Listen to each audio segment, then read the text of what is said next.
नमस्कार, स्वागत है आपका अपने जिले में। मैं हूं शिवानी। आइए नजर डालते अब तक की हेडलाइंस पर। पुतला फूंक रहे सपाइयों की पुलिस से धक्का मुक्की। पुतला नहीं फूंकने से गुस्साए सपाइयों ने कलेक्ट्रेट पर किया जमकर प्रदर्शन। कहा किसी भी सूरत में नहीं दबने देंगे विपक्ष की आवाज। डीएम ने कांवड़ यात्रा की तैयारियों को लेकर की समीक्षा बैठक। कहा कांवड़ यात्रा को सकुशल संपन्न कराना है सभी की प्राथमिकता। लापरवाही पर होगी कार्रवाई। 5 जुलाई को होगी मॉक ड्रिल। मृतक हर्ष के परिजनों ने प्रेमिका के परिजनों पर लगाए हत्या के आरोप। कहा साजिशन की गई थी मेरे बेटे की हत्या। भगवान जगन्नाथ रथ यात्रा निकालने को लेकर फिर दोनों पक्षों में छिड़ा विवाद। पुलिस के सामने ही दोनों पक्षों ने एक दूसरे पर लगाए आरोप प्रत्यारोप। हंगामा बढ़ता देख मौके पर पहुंची पुलिस। जिलाधिकारी डॉक्टर वीके सिंह ने किया आईटीआई साकेत और कंकरखेड़ा स्थित मार्शल पिच में ईवीएम और वीवीपैट वेयर हाउस का निरीक्षण। दिए जरूरी दिशा निर्देश। किराना की दुकान में घुसकर दुकानदार और कर्मचारी से मारपीट की घटना। सीसीटीवी कैमरे में हुई कैद। वीडियो के आधार पर जांच में जुटी पुलिस। और नौचंदी के पटेल मंडप में मोहम्मद रफी की म्यूजिकल नाइट और लोकगीतों ने बांधा समा। मनीष शर्मा और खेता खान की मनमोहक प्रस्तुति पर झूमे श्रोता। पटेल मंडप में पंजाबी म्यूजिकल नाइट। आज पॉप सिंगर चन्नी मस्ताना के साथ झूमने को हो जाओ तैयार। और अब खबरें विस्तार से। गुजरात में नेता प्रतिपक्ष माता प्रसाद पांडे की काफिले की गाड़ी पर पथराव करने का आरोप लगाते हुए बुधवार को दर्जनों सपाइयों ने जमकर प्रदर्शन किया। इस दौरान जब सपाइयों ने पुतला फूंकने की कोशिश की तो पुलिस ने सपाइयों के हाथ से पुतला छीन लिया। पुतला छीनने के चलते पुलिस और सपाइयों में धक्का मुक्की भी हुई, लेकिन पुलिस ने सपा कार्यकर्ताओं को पुतला फूंकने नहीं दिया, जिसके बाद सभी कार्यकर्ता सरकार विरोधी नारेबाजी करते हुए कलेक्ट्रेट पहुंचकर जमीन पर बैठकर नेता प्रतिपक्ष पर हमला करने वालों के खिलाफ कार्रवाई की मांग की। प्रदर्शन के दौरान सपा अध्यक्ष विपिन चौधरी ने आरोप लगाते हुए बताया कि भारतीय जनता पार्टी के कार्यकर्ताओं ने नेता प्रतिपक्ष माता प्रसाद पांडे की गाड़ी पर हमला किया, जिसका सभी समाजवादी कार्यकर्ता पुरजोर विरोध करते हैं। उन्होंने कहा कि आज हम प्रदेश में बढ़ रही गुंडाई का पुतला फूंक रहे थे, लेकिन पुलिस ने हमें पुतला नहीं फूंकने दिया। उन्होंने कहा कि हम विपक्ष में हैं और विपक्ष को पूरा अधिकार है कि वह अपनी बात को सरकार तक पहुंचाए। उन्होंने कहा कि गौर खपूर के दौरे के दौरान उप विधानसभा में नेता प्रतिपक्ष और वरिष्ठ समाजवादी नेता माता प्रसाद पांडे पर सामाजिक तत्वों द्वारा किए गए हमले की समाजवादी पार्टी घृणनीय है। यदि लोकतंत्र से राजनीतिक दलों के जन संपर्क एवं जन समस्याओं की सुनवाई पर सत्ता संरक्षित तथ्यों द्वारा प्राणघातक प्रहार होंगे तो ये अराजकता का राज ही कहलाएगा। इसलिए समाजवादी पार्टी आरोपियों के विरुद्ध पक्षपात ही ना कठोर दंडात्मक कार्रवाई करने की मांग करती है। आज के टाइम में हिंदुस्तान में तीसरे नंबर की समाजवादी पार्टी है और यूपी में नंबर 1 की समाजवादी पार्टी है। उसके जो विपक्ष के नेता है हमारे माता प्रसाद पांडे जी, उनके साथ जो दुष्व्यवहार किया गया है, हम सब लोग उनकी निंदा करते हैं और बिल्कुल अगर आगे भी इस तरीके की हरकतें सरकार कराती है हमारे विपक्ष के नेताओं के साथ, तो हम बड़ा आंदोलन करने के लिए भी तैयार हैं। संघर्ष के आदी हैं, समाजवादी हैं, विपक्ष का रोल अहम रूप से अदा कर रहे हैं।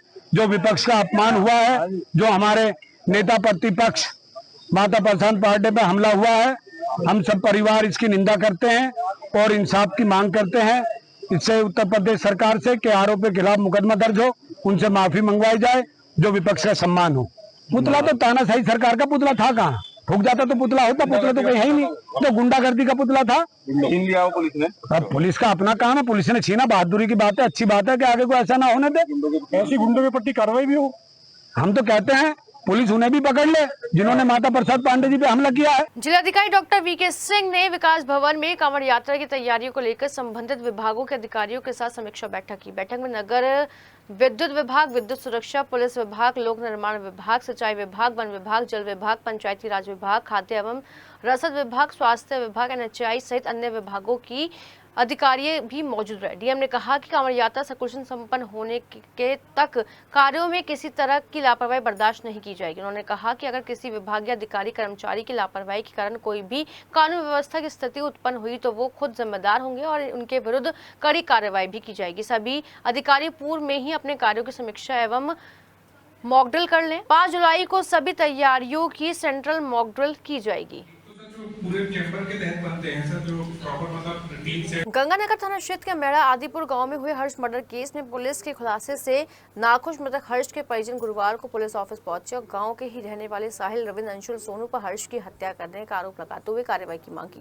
मृतक हर्ष के पिता संजय का आरोप है कि कुछ दिनों पहले हर्ष का किसी बात को लेकर साहिल और उसके दोस्तों से झगड़ा हुआ था। आरोप है कि इसी बात की रंजिश रखते हुए साहिल ने अपने दोस्तों के साथ मिलकर हर्ष की हत्या कर दी और पुलिस से साठगांठ करके इस मामले के एंगल को पूरी तरीके से घुमा दिया। पीड़ित पक्ष ने यह भी आरोप लगाया है कि अब गंगानगर पुलिस जबरन इस मामले में फैसले का दबाव बना रही है। वहीं पीड़िता की बात सुनने के बाद एसपी डॉक्टर विपिन ताड़ा ने इस मामले की जांच करवाकर उचित कार्रवाई का आश्वासन दिया है।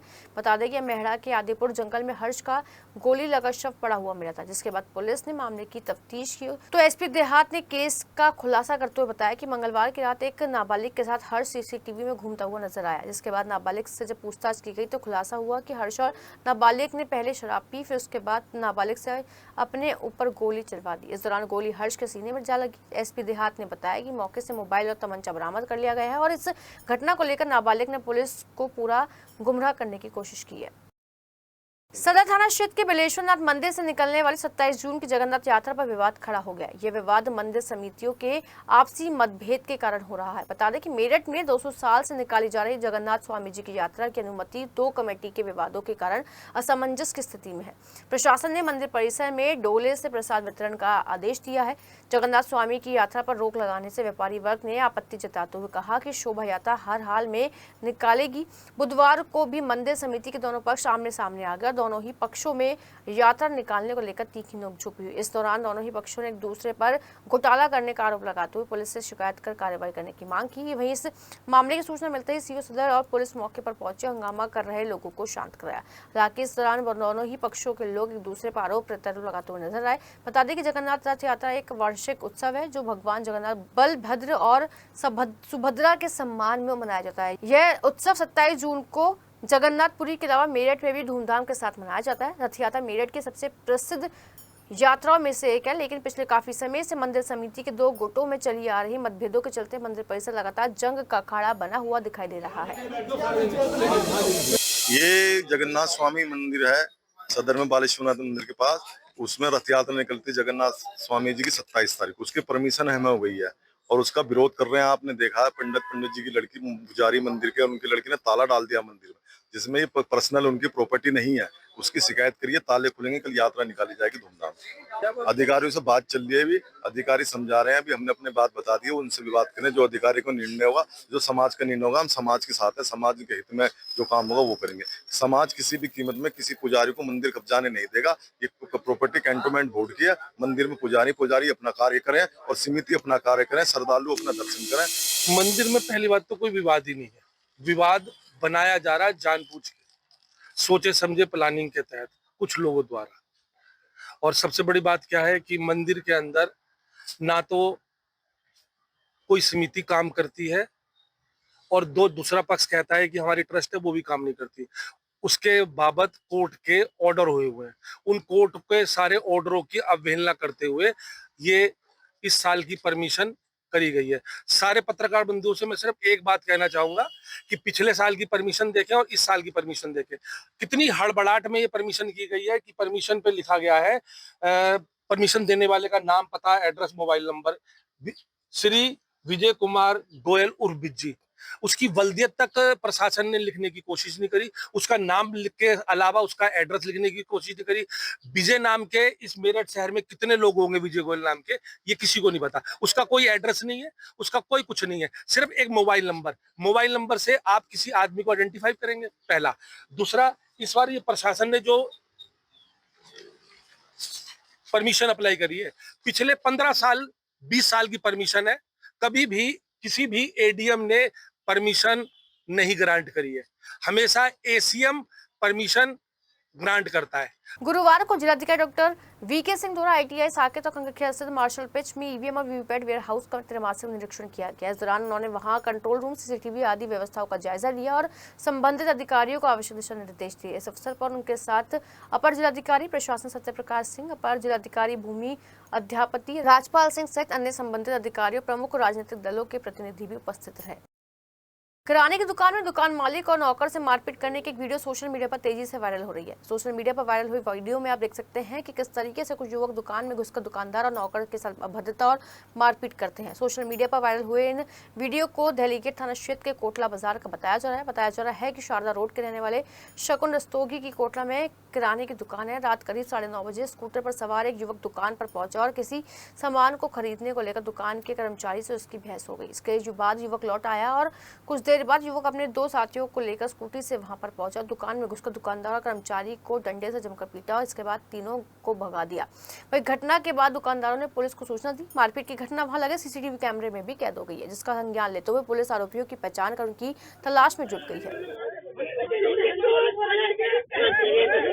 फिर दिल दो नौचंदी को अभियान के तहत पटेल मंडप में बुधवार को म्यूजिकल नाइट बॉलीवुड के महान पार्श्व गायक मोहम्मद रफी के नाम रही। अलग अलग जगह से आए हुए कलाकारों ने अपने गानों से सभी को प्रभावित कर दिया। यह कार्यक्रम मेला संचालन समिति द्वारा आयोजित किया गया था, जिसमें दिल्ली से आई गायिका आरती कुमार, राकेश, शालिनी जौहरी, मनीषा शर्मा ने मोहम्मद रफी के गीतों से समा बांध दिया। नौचंदी मेला आयोजन समिति ने सभी कलाकारों को सम्मानित किया और कहा कि नौचंदी मेला समिति का हर कार्यक्रम सांस्कृतिक विरासत को आगे बढ़ाता है। इसके बाद कलाकारों ने हस्ताक्षर अभियान के तहत सिटी हलचल और नगर निगम द्वारा चलाए जा रहे अभियान की भी सराहना की। उधर सिटी हलचल के विशेष अभियान फिर दिल दो नौचंदी को में बुधवार को 2023 में राष्ट्रपति पदक के उस्ताद बिस्मिल्लाह खान, विजेता खेता खान ने राजस्थानी रंग जमा दिया। नौचंदी में राजस्थानी रंग बिखेर दिए। साथ ही साथ राजस्थान की लोक कलाओं को लेकर भी बेहतरीन प्रदर्शन किया। राजस्थानी गाने और राजस्थानी लोक नृत्य ने वो समा बांधा कि सभी लोग झूमते हुए नजर आए। सभी का स्वागत किया और स्मृति चिन्ह देकर सम्मानित किया गया। अंतर्राष्ट्रीय नशा मुक्ति दिवस के अवसर पर V4 एजुकेशन वेलफेयर सोसाइटी के स्वयंसेवकों ने एक विशेष जागरूकता रैली निकाली, जिसका उद्देश्य समाज में नशे के खिलाफ सशक्त संदेश पहुंचाना और युवाओं को नशे से दूर रहने के लिए प्रेरित करना था। इस दौरान अंतर्राष्ट्रीय नशा मुक्ति दिवस के अवसर पर V4 एजुकेशन वेलफेयर सोसाइटी के सदस्यों ने हाथों में पोस्टर और बैनर लेकर लोगों को नशा नहीं करने और अन्य लोगों को भी मादक पदार्थों से दूर रहने की अपील की। उन्होंने कहा कि हर साल नशे की लत लगने के कारण हजारों परिवारों के लोग अपनों को खो देते हैं, जिसके चलते उनके परिवारों के अन्य मेंबर्स का जीवन बर्बाद हो जाता है। इसलिए लोगों को नशे का ना कहकर जीवन को बेहतर तरीके से जिए और संकल्प ले कि और लोगों को भी नशा नहीं करने देंगे। और हम अपने देश के नागरिकों को और बच्चों को ये सिखा रहे हैं कि हमें से नो टू ड्रग्स, हमें नशा नहीं करना चाहिए। बहुत बुरी चीज़ होती है हमारी सेहत के लिए।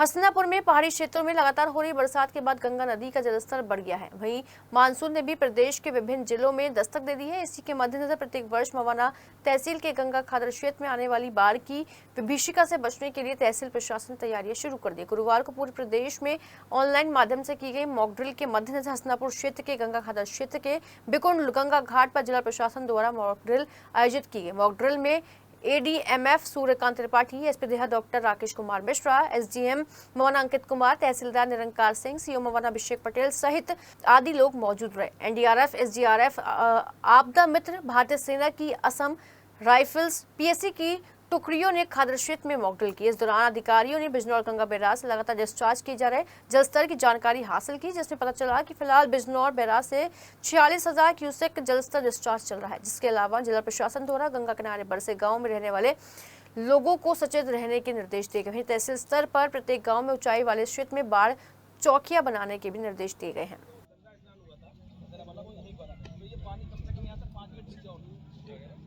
मवाना में आगामी त्योहार के मद्देनजर SDM मवाना अंकित कुमार, CO अभिषेक पटेल द्वारा शिया समुदाय विद्युत विभाग नगर पालिका परिषद के अधिकारियों और कर्मचारियों के साथ मीटिंग की गई। आगामी मोहर्रम शिवरात्रि कांवड़ यात्रा के मद्देनजर SDM कार्यालय में गुरुवार दोपहर मीटिंग का आयोजन किया गया। इस दौरान सभी को निर्देश देते हुए SDM अंकित कुमार ने कहा कि मोहर्रम पर्व पर निकलने वाले ताजियों की हाइट विद्युत लाइन से नीचे रहे। सभी विद्युत पोल पर 6 फीट तक पॉलिथीन लगाकर प्रॉपर टैपिंग की जाए। इसके अलावा नगर पालिका परिषद के अधिकारियों को जानकारी देते हुए SDM अंकित कुमार ने कहा कि ताजिया निकलने से पूर्व ही रूट पर पूरी तरह से सफाई करा दी जाए। इसके अलावा पुलिस कर्मियों को निर्देश देते हुए CO अभिषेक पटेल ने कहा कि अपने अपने थाना क्षेत्रों के असामाजिक तत्वों पर कार्रवाई सुनिश्चित की जाए, उसके खिलाफ मुचलके पाबंद कराए जाएं। यदि किसी भी थाना क्षेत्र में त्योहारों पर माहौल बिगाड़ने का प्रयास हुआ तो लापरवाही बरतने वाले थानेदारों पर कार्रवाई की जाएगी। इसके साथ ही मवाना थाना इंस्पेक्टर अखिलेश कुमार मिश्रा ने शिया समुदाय के लोगों के साथ मीटिंग की। तहसील की मीटिंग में थाना मवाना, थाना हसनापुर, थाना बहसुमा, थाना फलादा की पुलिस भी मौजूद रही। मीटिंग हमारी जो आज मुहर्रम के दृष्टिगत और आने वाली महाशिवरात्रि या कांवड़, तीनों ऐसे गैदरिंग, पब्लिक गैदरिंग के इवेंट्स हैं जहाँ पे लॉ एंड ऑर्डर मेंटेन रखना एक चैलेंज होता है। अभी सीएम सर की बैठक हुई थी, उसमें बहुत ही स्ट्रिक्ट गाइडलाइंस आई हैं कि कोई भी किसी भी दशा में न्यूसेंस नहीं होनी चाहिए। साथ ही साथ कोई भी अगर बिजली के खंभे या तार लटके हुए हैं तो उन्हें ताजिया की हाइट देख ली जाए। वो सारी बातें हैं। सुरक्षा की दृष्टि से, साफ सफाई की दृष्टि से, लोकल इंटेलिजेंस की दृष्टि से शांति के साथ जो है त्यौहार संपन्न किए जाएं, उसी के दृष्टिगत आज की ये बैठक रखी गई थी। सीओ साहब और मैं स्वयं और हमारे नायब तहसीलदार, जो क्षेत्रीय नायब तहसीलदार हैं मवाना के, वो हैं, और जो जैसे मवाना के जो सिया समुदाय के लोग थे वो आए हुए थे, बैठक में प्रतिभाग किया। विद्युत विभाग से हमारे ऑफिसर्स थे और जो लोकल बॉडीज़ हैं जैसे यहाँ नगर पालिका है मवाना, वहाँ के ऑफिसर्स थे। उनको सबको यही निर्देश दिए गए हैं कि एक तो अपना रास्ता रूट देख लें, जहाँ जहाँ जुलूस जाना है, जुलूस शांतिपूर्ण रहे, इसके लिए अपना तार की हाइट और बिजली के खंभे या अन्य कोई रिपेयरिंग होनी है तो वो कर लें, पैच वर्क करना है वो कर लें। साथ ही साथ शांति व्यवस्था को बनाए रखने के लिए हमने अपने एसएचओ साहबान से और सीओ साहब से आग्रह किया कि आप जो है बिफोर हैंड 5-5 वॉलंटियर्स दोनों तरफ से ले लें। कोई भी न्यूसेंस अगर कहीं से भी फैलता है या खबर आती है तो उसको समय रहते हैं उसे एड्रेस कर सकें। और उसके बाद हम लोग ऑलरेडी 24 घंटे अवेलेबल हैं हर तरह की समस्या के लिए। सीओ साहब और मैं स्वयं भ्रमण पर रहूँगा, कहीं कोई बात आती है तो उसे एड्रेस किएंगे शांतिपूर्ण तरीके से। तीनों के तीनों त्यौहार निपटाएंगे। थाना भैंसुमा में एक 6 वर्षीय बच्ची के साथ दुष्कर्म के मामले को लेकर गुरुवार को भारतीय किसान यूनियन तोमर के दर्जनों सदस्य पुलिस ऑफिस पहुंचे। इस दौरान जिलाध्यक्ष अभिषेक चौधरी ने बताया कि मासूम के साथ दुष्कर्म करने वाला मुख्य अभियुक्त शहजाद अभी तक फरार है, जबकि थाना पुलिस इस मामले में पीड़ित पक्ष की कोई सुनवाई नहीं कर रही है। उन्होंने कहा कि आरोपी पर कार्रवाई की मांग को लेकर भारतीय किसान यूनियन तोमर गुट ने पहले भी कलेक्ट्रेट पर प्रदर्शन किया था और मांग की थी कि इस मामले में लापरवाही बरतने वाले भैंसुमा थानाध्यक्ष को हटाया जाए, लेकिन अभी तक भी पीड़ित पक्ष की कोई सुनवाई नहीं हो पाई है। जल्दी जनवरी के महीने में कस्बा भैंसुमा में, थाना भैंसुमा में एक 6 वर्ष की बच्ची के साथ शहजाद नाम के व्यक्ति ने बलात्कार किया था, जिसका मुकदमा भी थाने पर कायम है। उससे संबंधित अभियुक्त शहजाद बादस्तूर फरार है, उस पर 25,000 का इनाम भी है। तो आज हम सब मिलके पीड़ित की मदद करने आए हैं कि वो मुलजिम गिरफ्तार होना चाहिए। एसएसपी साहब ने हमें आश्वासन दिया है कि जल्दी ही मुलजिम गिरफ्तार होगा। वहाँ की थाना पुलिस जो है बिल्कुल कोई कार्रवाई नहीं कर रही है। उनकी भी शिकायत हमारे द्वारा एसएसपी साहब से की गई। आगामी त्योहारों के मद्देनजर सीएम योगी ने मेरठ सहित सभी जनपदों को सख्त आदेश देते हुए सभी जगह शांति और सद्भावना बनाए रखने के आदेश दिए। आने वाले दिनों में रथ यात्रा, मुहर्रम और कांवड़ यात्रा को लेकर सीएम योगी ने ताजिया और कांवड़ की ऊंचाइयों और चौड़ाई मानकों के हिसाब से करवाना सुनिश्चित करने के निर्देश दिए। साथ ही कहा कि किसी भी धार्मिक आयोजन में सादी वर्दी में असामाजिक तत्वों के प्रवेश को रोकने के लिए पुलिस और प्रशासन को विशेष इंतजाम करने के आदेश दिए गए। लखनऊ के पंचम तल से जो आदेश आया है उसके तहत किसी भी धार्मिक आयोजन में तलवारों किसी भी तरह के हथियारों पर रोक नहीं लगेगी। साथ ही साथ जो लोग जातीय संघर्ष फैलाने की कोशिश कर रहे हैं उन्हें चिन्हित करने की भी बात कही गई। कांवड़ मार्ग पर ना तो खुले मांस की बिक्री होने दी जाएगी और ना ही शराब की दुकानों को खुलने दिया जाएगा। भड़काऊ नारे और हथियार प्रदर्शन को लेकर भी सीएम योगी ने सभी डीएम को पत्र लिखकर आदेश दिया है कि सख्ती से ऐसे लोगों पर कार्रवाई की जाए। स्कूल पेयरिंग प्रक्रिया पारदर्शी तरीके से और सहजता के साथ संपन्न कराया जाए। वहीं सीएम हेल्पलाइन और IGRS पर संतोषजनक प्रदर्शन न करने वाले अधिकारियों को सीएम योगी ने कार्रवाई की चेतावनी दी है। उधर सीएम योगी के आदेश के आने के बाद जिलाधिकारी डॉक्टर VK सिंह ने कांवड़ यात्रा प्लान की दोबारा समीक्षा की और 2 जोन और 5 सेक्टर और बढ़ाने का फैसला लिया, जिन्हें इन सेक्टर्स में थाना गंगानगर, थाना इंचौली और थाना भावनपुर से जुड़े क्षेत्र हैं। बता दें कि कांवड़ सेल के नोडल अधिकारी SP ट्रैफिक राघवेंद्र कुमार मिश्रा ने रिपोर्ट दी थी, उसके बाद यह परिवर्तन किए गए। वहीं डीएम ने कहा कि समय कम बचा है, इसलिए तैयारियों में तेजी लानी होगी। वहीं शुक्रवार को होने वाली कांवड़ समिति की बैठक में यह निर्णय लिया जाएगा इस बार कितने कांवड़ शिविरों को अनुमति दी जाए। बता दें कि पिछले साल 425 कांवड़ शिविरों को अनुमति दी गई थी। परिषदगढ़ थाना परिसर में नवनिर्मित थानाध्यक्ष कार्यालय, महिला हेल्प डेस्क, महिला प्रसाधन एवं मेस का एसएसपी डॉक्टर विपिन ताड़ा ने फीता काट का उद्घाटन किया। इस दौरान एसएसपी डॉक्टर विपिन ताड़ा ने कहा कि थानाध्यक्ष का कक्ष छोटा होने के कारण फरियादियों की समस्या सुनने में परेशानी होती थी, लेकिन अब ऐसा नहीं होगा। फरियादियों को बैठने की उचित व्यवस्था मिलेगी। महिलाएं हेल्प डेस्क पर अपनी शिकायत दर्ज करा सकती हैं। महिलाओं को भी किस तरह की परेशानी नहीं होगी। मेस का जीर्णोद्धार कराया गया है, जिससे पुलिसकर्मियों को लाभ मिलेगा। साथ ही पुलिस जनता से मधुर व्यवहार करने और उनकी शिकायतों को शीघ्र से से ही निस्तारण करने की बात कही गई, जिससे पुलिस और लोगों का रिश्ता मजबूत बन सके। इस अवसर पर सीओ सदर देहात शिव प्रताप, थानाध्यक्ष दिनेश प्रताप, चेयरमैन हिटलर त्यागी, ब्लॉक प्रमुख बहम सिंह गुजर, पूर्व चेयरमैन अमित मोहन टीपू, गुल्लू प्रधान, सुंदर बडला, नवनीत त्यागी, इंद्रेश त्यागी, सचिन त्यागी, संजीव त्यागी आदि मौजूद रहे। आज थाना परीक्षितगढ़ में मेस के जीर्णोद्धार का और प्रभारी निरीक्षक के कक्ष का, महिला हेल्प डेस्क के लिए नए कक्ष का उद्घाटन था और इसमें निरंतर हमारा प्रयास है कि पुलिस कर्मियों के लिए और आगंतुकों की सुविधा के लिए अच्छी सुविधा दी जाए। इसी क्रम में ये निर्माण हुए हैं। इसमें एसपी देहात राकेश मिश्रा जी, सीओ सदर देहात शिव प्रताप जी और इंस्पेक्टर परीक्षितगढ़ दिनेश जी का महत्वपूर्ण योगदान रहा है और इन्हीं के प्रयासों से ये निर्माण हुए हैं। साथ ही साथ एक बहुमंजिला इमारत का निर्माण हुआ है जो कि शासन से स्वीकृत है और इसमें भी जल्द ही पुलिसकर्मियों को आवंटित किया जाएगा, जिसमें वो रहेंगे। मेरे पीछे जैसा कि आप देख सकते हैं विवेचक कक्ष भी बना है जो कि विवेचकों के लिए बना है, जहां पर वो बैठ के अपना विवेचना संबंधित आधिकारिक कार्य कर सकते हैं।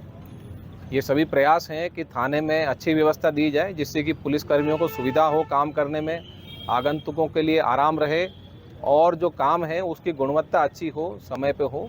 इसी क्रम में आज ये कार्यक्रम रखा गया है।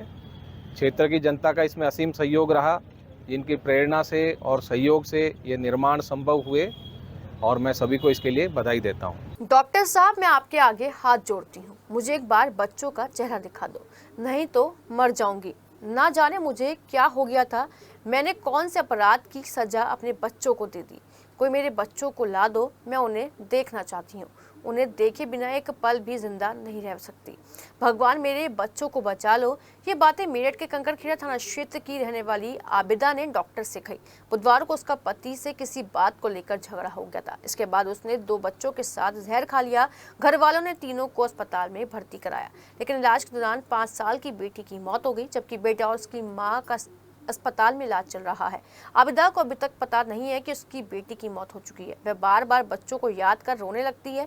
डॉक्टरों ने उसे समझाया कि बच्चे ठीक है, उनका इलाज चल रहा है। इसके बाद आबिदा शांत हुई। बताया जा रहा है कि 8 साल पहले आबिदा का निकाह कंकड़खेड़ा के जटौली के राशिद से हुआ था। निकाह के बाद से ही राशिद अपने ससुराल में रहकर सब्जी का काम करने लगा। दोनों के एक बेटी जायरा और एक बेटा जैद है।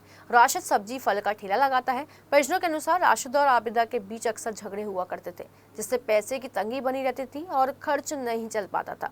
बुधवार को दोनों पति पत्नी में विवाद हुआ और आबिदा ने दोनों बच्चों को लेकर जहर खा लिया।